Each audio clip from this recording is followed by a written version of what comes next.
That's going to be a big deal. So we have the winds, we have the rainfall, which will cause flooding. Then we have the storm surge flooding that'll be pushing on in. This is why this is going to be a major deal up and down the central sections of the coast. Look at this. Atlantic Beach Pier just getting crushed. We were looking at this off a few minutes ago. Again, some of the waves that will be approaching this area will be in that 15 to 20 feet area or even more. And that's, underneath the eye of the storm. And this is great pictures here from Raleigh, North Carolina. They have their reporters out there, WNCN. And here we go, the flag at Frying Pan Shoals, looking at some very strong winds here. So this, again, showing you what's going on. Winds along the coast right now at 61 to 65 miles per hour. So we're still under hurricane force, but we're gaining as this is moving on in. These are just tremendous live pictures that we are seeing from our different stations throughout North Carolina. Here's a larger shot of Atlantic Beach. And Morgan, we were talking about this a little bit before. You see the waves that are crashing closer to the coast there, but then there are some that are crashing farther out, and they're really large. And it's tough to see because there's no perspective. Thankfully, there's nobody in the water, no 6-foot guy, and then there's 15-foot waves over his head. But again, to look out, I want to go through some of the track again for you and look at the big picture here of the radar, of those bands coming on in, and you can see some of those heavy bands. Again, we're talking about the fact that we're going to see this make a landfall later tonight, early tomorrow morning between 6 a.m. and 8 a.m. Near Wilmington, North Carolina, and then make that slide to the south and west toward Columbia over the weekend. So that's what we're going to be looking at. You can see our team of stations that we've been talking to in the upper right-hand corner is North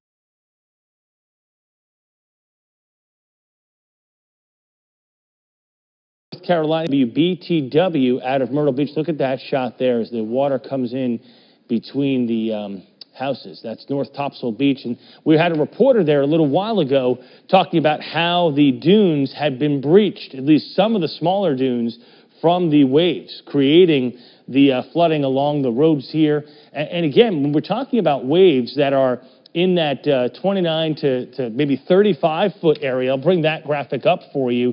We're really talking about extreme devastation because, water has a lot of power to it. It can, rearrange coastlines and things like that. And, you think about, you go into the ocean water, you get knocked down by a wave, and those are maybe 4 or 5 foot waves. So that's something that we're looking at there. And again, underneath this, the red, some of those are 39-foot waves or even more. Let's go to our station in Raleigh-Durham, WNCN, see what they're talking about. A couple here in the Triangle, some heavier storms over I-95 up to parts of Northampton and Halifax County. So these are far outer rain bands. These aren't the ones that are going to bring really strong winds. It might get a little breezy, but this we can consider just good old-fashioned showers and thunderstorms. Now, as we widen out, this is the rain that we worry about. So these are the real outer rain bands that are going to bring with it not only some incredibly heavy rain, but also some strong and gusty winds. And then the closer you get to the eye, which we can see on radar now, the stronger the winds will get. So nothing to worry about significantly with this rain that's here now, but we'll worry a little more when these heavier rain bands get here, and that'll happen late tonight, maybe even into the early hours of Friday. I mean, it's interesting to actually be living this now because, it's right there, and you're thinking to yourself, well, wow, it's here. It's going to be here really soon. But remember, no, it's not, because this thing is going to slow down from its current speed of about 10 miles per hour to about 2. And it is just going to sit in the same position, or it's going to seem that way, for hours upon hours and end. I just came in a couple hours ago, and, I was outside walking to the car and doing some stuff at home. And one thing I'm sure that you've noticed, and I was reminded of, is when we get a tropical system coming here, it really starts to feel tropical. Yeah, we're not going to be 90 degrees like we have been so much in the past couple of weeks, but it is going to still continue to be incredibly humid. So our dew point temperature, which we use to kind of measure the humidity, it's an actual temperature. Remember, humidity is a percentage and sometimes can be skewed. But the dew point temperature, the higher that goes, the more humidity we have and the more moisture is in the atmosphere and the more we complain. It's at 73 right now. The highest we've had so far this summer is about 76. We may have touched 77. I think we're going to get even warmer, higher than that. And so what you're feeling right now isn't going to go away. In fact, it'll probably get even worse. That's one thing. When a tropical system comes to town, it starts to feel tropical. I'm talking like South Florida, South Texas. Where's the chaplain? I'd like to call on Chaplain and Captain John Denny to lead us in prayer. Yes, sir. Come forward, please. Thank you. Proverbs 6:6 through 8 says, "Go to the ant, consider her ways and be wise. Without having any chief, officer, or ruler, she prepares her bread in summer and gathers her food in harvest." Let's pray. Gracious God, we humble ourselves to you and ask for your help. Help us to exercise sound judgment in our preparations for the storm. Help us to be wise in our decisions. Help draw us closer to each other and strengthen our bonds within our communities and as a state through our care for one another. Help us to use this event as a rallying point for unity. Help keep us safe, O Lord. Help us to honor and praise you even in the midst of the storm. Lastly, help us to remember that the same God that created the heavens and the earth is the same God that is with us and will see us through the storm. We ask all these things in your gracious name, Lord. South Carolina strong, South Carolina proud. Amen. Amen. John Quarello, National Weather Service. Thank you. Thank you. Good afternoon. Well, there's some good news, and that's that Florence has weakened since yesterday and is now a Category 2 hurricane with winds of 105 miles an hour. However, don't think that just because it's weakened that the threat is over, and that's a really important fact here. It's still a large and dangerous hurricane. When you look at the size of the hurricane strength winds extend out to the west of the center, 50 to 60 miles. Force winds extend west from the center, 110 to 140 miles. So this is a very large hurricane. It's currently located about 175 miles east of Myrtle Beach. It is slowing down, now moving northwest about 10 miles an hour. We expect it to continue to slow down as it approaches the coast of southeast North Carolina today, making landfall likely somewhere in the Cape Fear-Wilmington area tonight into early Friday. Slight changes in the track and even in the intensity are still possible before landfall. It should weaken to a tropical storm while it slowly drifts into northeast South Carolina into Saturday. After that, it should slowly shift westward across South Carolina while weakening through Sunday night. Outer rain bands and tropical storm winds arrive across the Grand Strand late this afternoon and evening. There will be a prolonged period of damaging winds in this area, with tropical storm force winds expected for nearly 2 days and hurricane winds expected much of Friday and Friday evening. Elsewhere, damaging winds could spread inland across much of the state on Friday and persist through the weekend, resulting in downed trees and power outages. Tropical storm force wind gusts are expected into the Midlands and the Low Country. Significant rainfall of 15 to potentially over 20 inches is expected across the Grand Strand, 8 to 15 inches in the PD, and then 4 to 10 inches in the Charleston, Columbia areas, and even into parts of the upstate, with lesser amounts across to the south of there. The heavy rain potential will persist into Monday, and given these rainfall totals, flash flooding is likely. These rainfall amounts will also result in significant river flooding, especially in the PD Basin, through next week. Landslides could also occur in the South Carolina mountains. Storm surge is another concern, as values could reach as high as 4 to 6 feet above ground level in some locations north of the Santee River, and 2 to 4 feet above ground level in some locations from South Santee River to Edisto Beach. A threat of isolated tornadoes also exists as Florence shifts across the state. Please make sure not to underestimate this powerful hurricane, as much of the state will feel impacts of damaging winds and torrential rainfall for a couple of days, followed by potentially significant river flooding. Thank you, Governor. Thank you very much. And if you noted from those remarks and figures that what that means is the hurricane wind portion of the storm is almost 90 or 100 miles wide, and altogether the tropical winds and the hurricane winds are almost just under 400 miles wide. And as he said, it's going to be moving at great velocity as it comes here, but also will be moving across the ground at a slow rate, which means all this rain is going to be here for about 2 days, starting at one side of the state and going to the other. Something else that you may not have heard before is that we may have landslides in the upstate as a result of this, and that's because I think it's about 7 inches of rain may be expected in the upstate. So this is still a very, very dangerous storm, not only on the coast, but also in the interior of the state. And the very unusual part is going to last for about 2 days.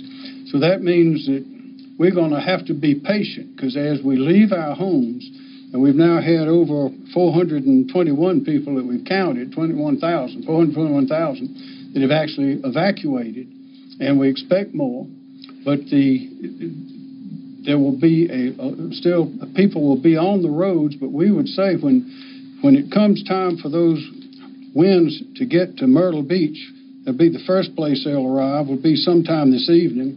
That is at least 39 or 40 miles an hour. It's time to get off of that road. And as the storm moves in Charleston tonight, you should not be on the road. And when it gets down to Beaufort sometime tomorrow, you should not be on the road. So if you're going to leave, and you should leave, if you have not left these evacuation zones, you should leave now, because time is running out. And remember this, once these winds start blowing at that tropical storm rate, it will be virtually impossible for the rescuers to get in to rescue you. So they will be leaving, just like the others, because it'll be highly dangerous to be there. So if you have not left, if you are in a place of danger, if you're in these zones, now is the time to go, because that window of opportunity is closing on you very quickly. And if you stay in those zones, when the bridges may be overrun, there may be debris on bridges, there will be electrical lines will be down, possibly all over the state. There will be roads that will be closed because of trees across the roads. Some of the roads will be washed out. It will be very difficult for people to get in to fix those things until the winds have gone, the rain has subsided, and even then it will take days to do it.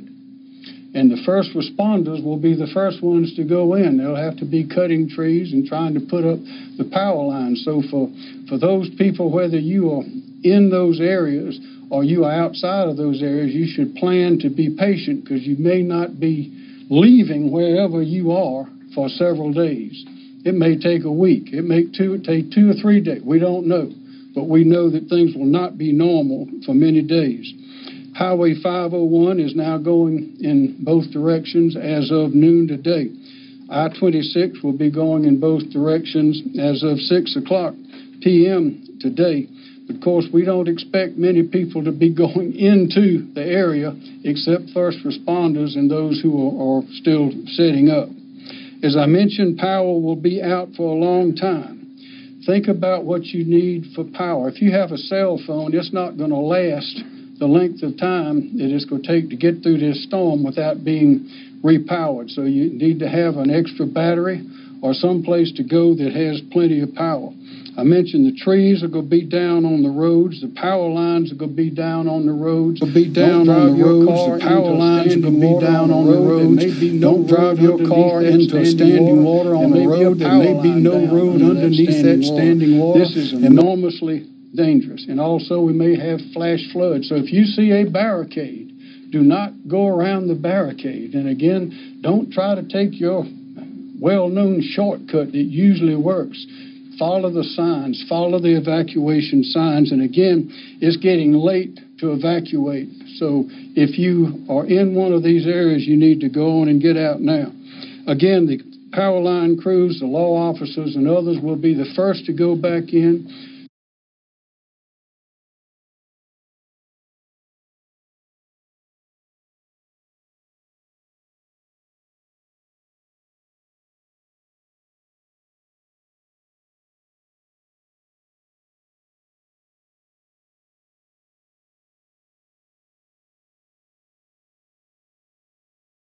obey their instructions because they are giving them for your safety.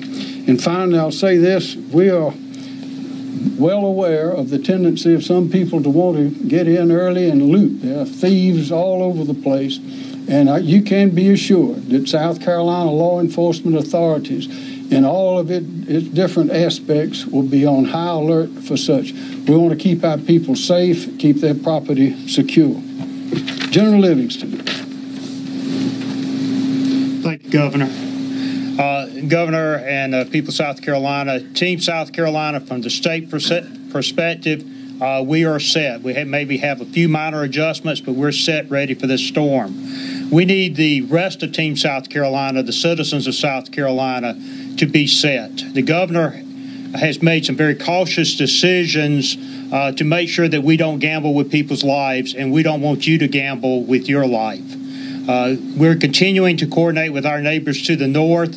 Both of our National Guards have about 3,000 people activated at this time, and we are able to exchange resources on the border. So as the storm comes across the border, we're prepared to deal with that. Thank you, Governor. Thanks, sir. Christy Hall, Department of Transportation. Yes, sir. Just like to give you a quick update on DOT and traffic operations in the state. Traffic has been relatively light this afternoon, and our traffic volumes have been dropping off steadily as the storm approaches. The reversals that have been put in place on I-26 and US 501 have functioned very well and operated as designed. I-26 in particular, through noon today, we moved an estimated 51,000 vehicles since the evacuation time. That includes up to 400 vehicles per hour on the reverse side. As well, for Tuesday, we had a peak of about 400 vehicles per hour Tuesday on I-26 reversal. And then yesterday, we had a peak of about 560 vehicles per hour using the reverse side on I-26. Without that reversal in place, we believe that we would have had a lot of congestion and slow-moving traffic on I-26 both Tuesday and Wednesday. With regards to US 501, through noon today, we've moved an estimated 33,000 vehicles out of the Myrtle Beach and PD area, including up to about 570 vehicles per hour, both Tuesday and Wednesday. So both days we had about close to 600 vehicle per hour movements on that facility. As the governor mentioned, we estimate that we've moved about 21,000 evacuees out of the areas. We have about 3,000 DOT employees ready to respond to this event, including over 100 crews that have been specially assigned for debris removal operations once the storm passes. I'd like to encourage the public to check SCDOT's webpage as well as EMD's webpage for road closures as this event unfolds. Thank you, Governor. Thank you, ma'am. I'll point out again, there's the number. If you don't know whom to call that number. And if that's not the place to get the answer, you will be referred to the place to get the answer. Director Smith. Thank you, Governor. Leroy Smith, Department of Public Safety. As the governor stated earlier, the reverted southbound lanes of US 501 are now open. The I-26 reverted lanes will close today at 6 p.m. And as I stated yesterday, if your vehicle is on the reverted side in front of the flush vehicles, you can continue the entire route up to the Columbia area. It's going to take us about 4 hours to break the I-26 reverted lane down, and again, we'll close that lane at 6 sometime. A few hours after that, we should have it totally completed. As I told you yesterday, we investigated 2 minor collisions on the reverted side of the I-26 route, one in Orangeburg County, one in Columbia. We also worked one minor collision, Aner Police Department worked one minor collision on US 501 there in the town of Aner. Our preparations are underway for our post-landfall response. And I would just like to give you some public safety tips, something that you've heard the governor mention already. I think it's important to reiterate those things just once more. In terms of post-landfall, roadway conditions will be very dangerous. And if you don't have a need to be on the roadway, we ask that you please stay off the roads. Again, the phrase, turn around, don't drown, could not be more important than now. So don't drive around the barricades, as you heard the governor state earlier. Don't drive in standing water. We know why. It could be down power. Tree branches down, or the roadway could be washed out. And something else, don't use or play in standing water for recreational purposes. There could be a lot of safety risks associated with that. That's all I have, Governor. Thank you. Okay, thank you very much. Chief Keel, SLED. Thank you, Governor. Mark Keel, SLED Chief. I just want to say, as you've heard, the evacuations and lane reversals are coming to an end. Those 450 state law enforcement personnel who have been working with the lane reversals and evacuations will be transitioned to security assignments. We have already received a number of calls from local jurisdictions that are impacted by this storm through evacuations, or those that are looking to have potential damage. They're asking for additional law enforcement assistance. We will be providing that law enforcement assistance to those agencies with all of our partners, state law enforcement partners, and the National Guard. Again, as I've said each day, this is not the time for individuals to try and take advantage of those less fortunate, those who have had to evacuate from their homes or their businesses. Hit with another BT price rise? Did you know you can leave them penalty-free within 30 days from the date they told you? Thank you, Chief. DHEC, David Wilson. Thank you, sir. Sir, thank you, Governor. DHEC continues to perform pre-storm assessments of dams across the state, focusing on those areas where we're expecting the highest amounts of rainfall. So far, we have assessed over 240 dams. For those that we need to keep closer attention on during the storm, we're partnering with the National Guard to do so. Again, at this time, I would still suggest that if you have a dam or an impoundment, before the weather gets bad this afternoon, if you can look at your primary spillway and emergency spillway and make sure they're clear and operational and free of debris. As it relates to our healthcare facility evacuations in the evacuation zone, most of those have been completed and the rest will be finishing up today. So far, we have successfully transported and evacuated over 2,200 patients. Thank you. Thank you. Director Jones, Department of Social Services. Thank you, Governor. I'd like to give an update on our shelter situation. As of 2 p.m., we had 61 total shelters open across the state. 49 of these were general population shelters, and 12 were special medical needs shelters. We have one general population shelter that is at full capacity, and that is Goose Creek High School in Berkeley County. We have one special medical needs shelter that is at capacity, and that's Carolina Medical Center in Florence, South Carolina. Currently, there are 4,358 clients in shelters across the state, 79 of which are special medical needs. Our current total sheltering capacity is at 35,602. We're at 12% of that capacity. That leaves us with 31,324 spaces in shelters across the state at this time. As a reminder, if you are going to a shelter, check your SCEMD website for the live number of which is open or at capacity. Remember to bring blankets, pillows, and your comfort items, medicines if you have a chronic condition like high blood pressure or diabetes, important identification documents,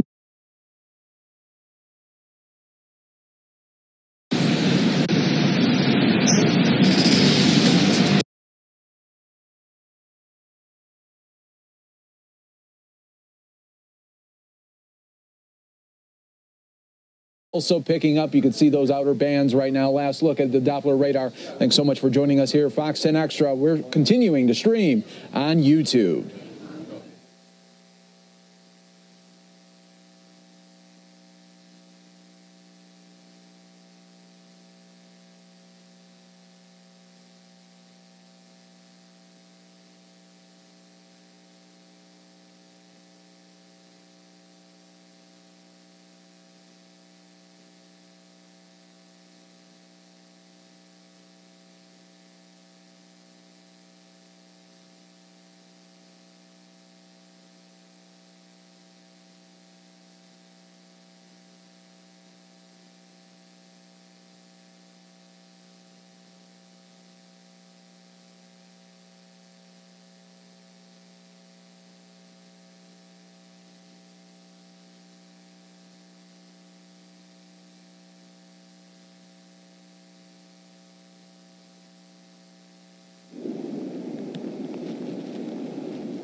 Oh,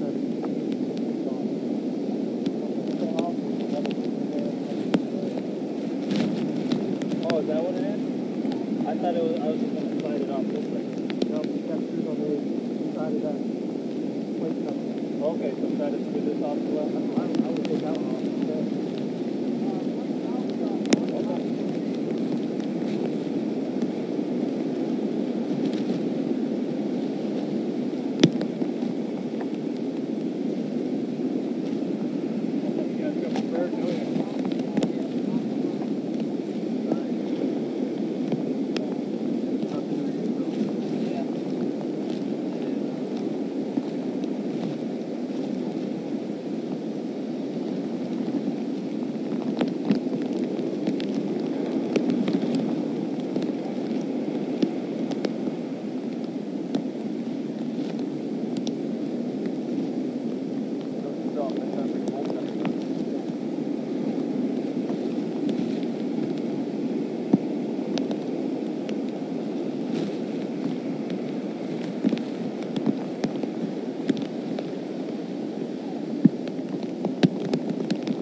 another wireless pack, and I'll leave with you. So I think the man is going to like to show you the live feed on it. Like the transmitter up there. The live feed up there. Right, but the IFB transmitter is up there. It's up there. It's not going to be out here.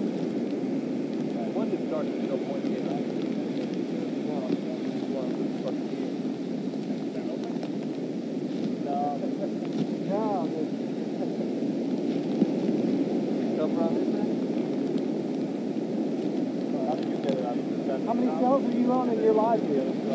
How many cards do you have? No, how many cell cards?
Our producer's going to have to make that call. I can get a generator out here like this tower, but will it cell service? Do we have a VGAN unit with us? So we can keep the signal up on the VGAN? Get this. See what else is.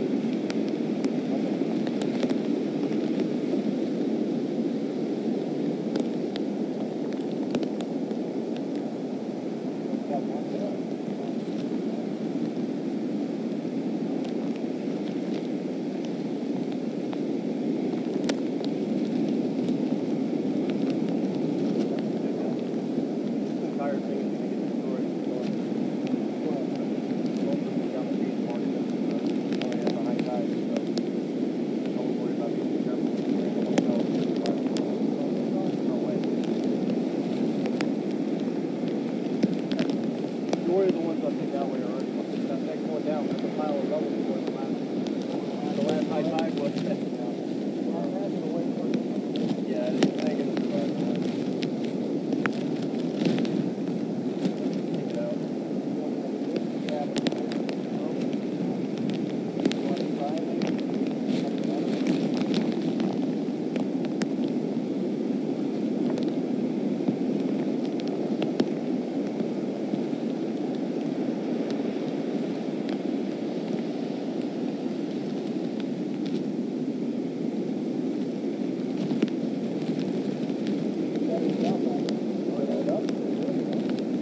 I bet I can push it the rest of the way.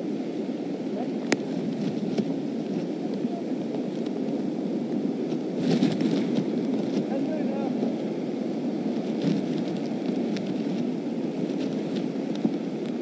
With any luck, it'll get destroyed and we won't get in trouble for it. Well, that's what that one down here already has that.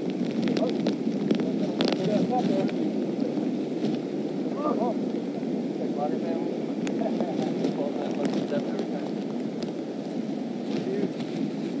Break the tip off of it. It was already broken. Sorry. Alright. Another one.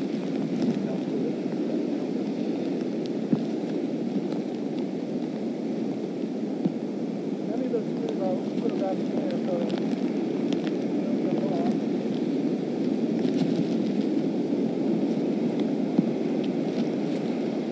Yeah, once the little zipper broken off of it, it's pretty thick.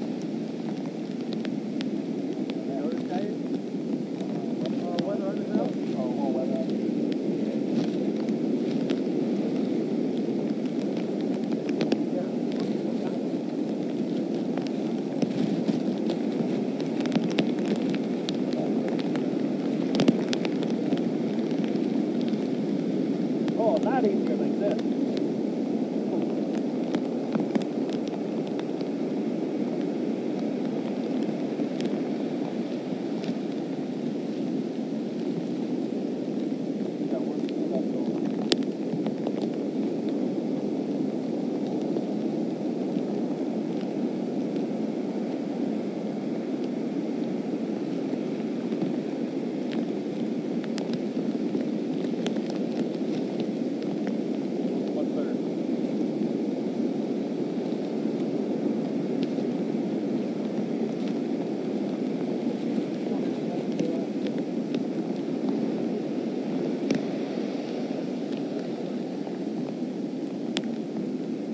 Where you guys based out of? We're pretty widespread. I'm just out here on vacation. Ah. Live with anybody. And the other guys are based out of main reporter for Action was pretty similar. So he's out from the country. Oh, so he works for Bastardi. What? You know Bastardi? Yeah. Yeah, Bastardi is AccuWeather, weather. Yeah, absolutely. So, yeah, they're all pretty much AccuWeather. Right in the mouth.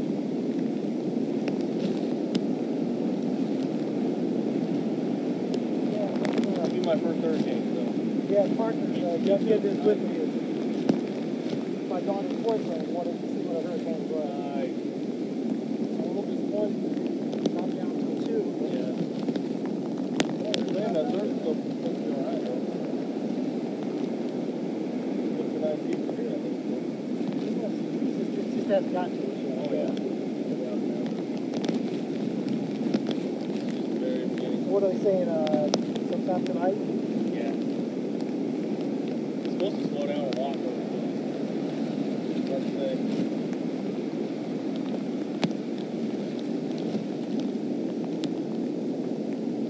Last update I saw from the National Hurricane Center was still 105 sustained.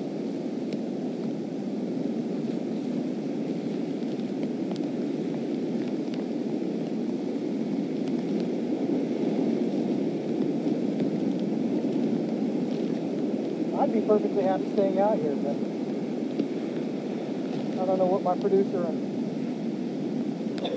Yeah, they're making calls up. Tell them AccuWeather's on, they're keep going.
want to move you off. They're taking a bump shot. Okay. And there, can I got you? 1, 2, 3, 4, 5.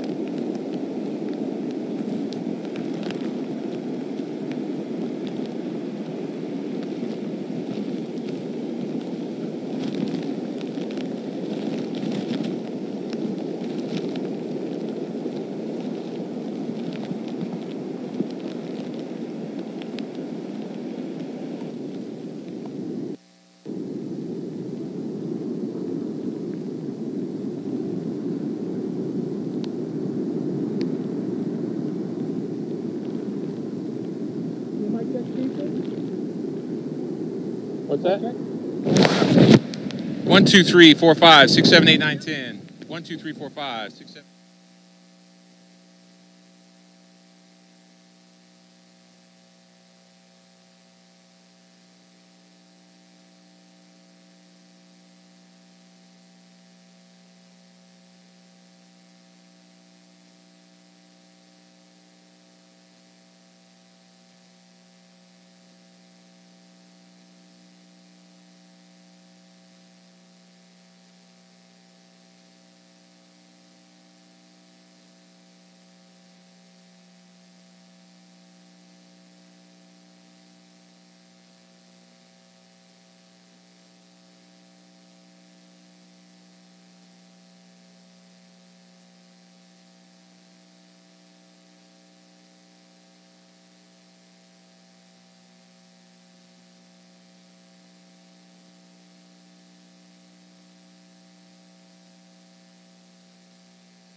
People keep trying to call you on this phone.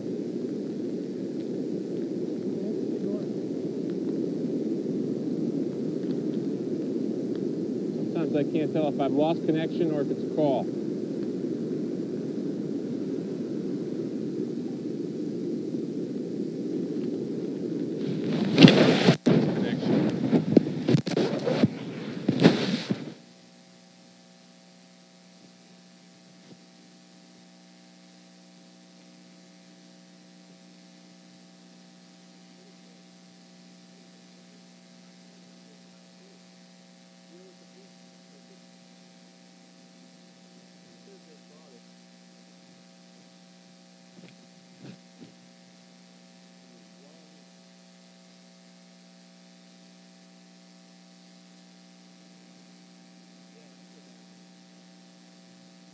Yes, they said redial IFB.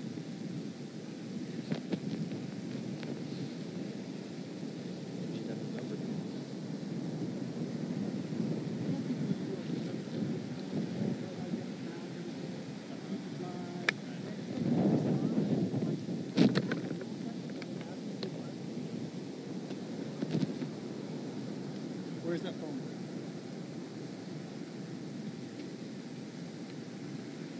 Coming up.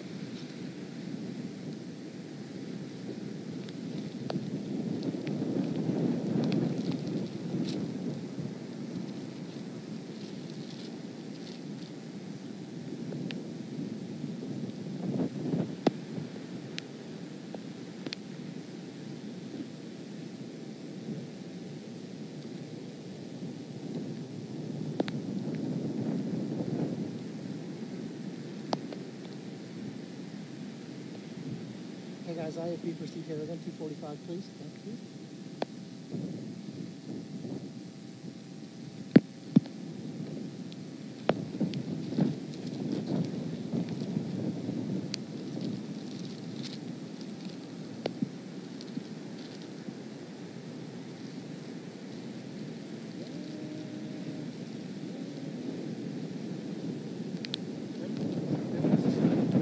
Yeah, I want to hear them. Someone interrupt? interrupt or just give you a go signal and I'll just talk?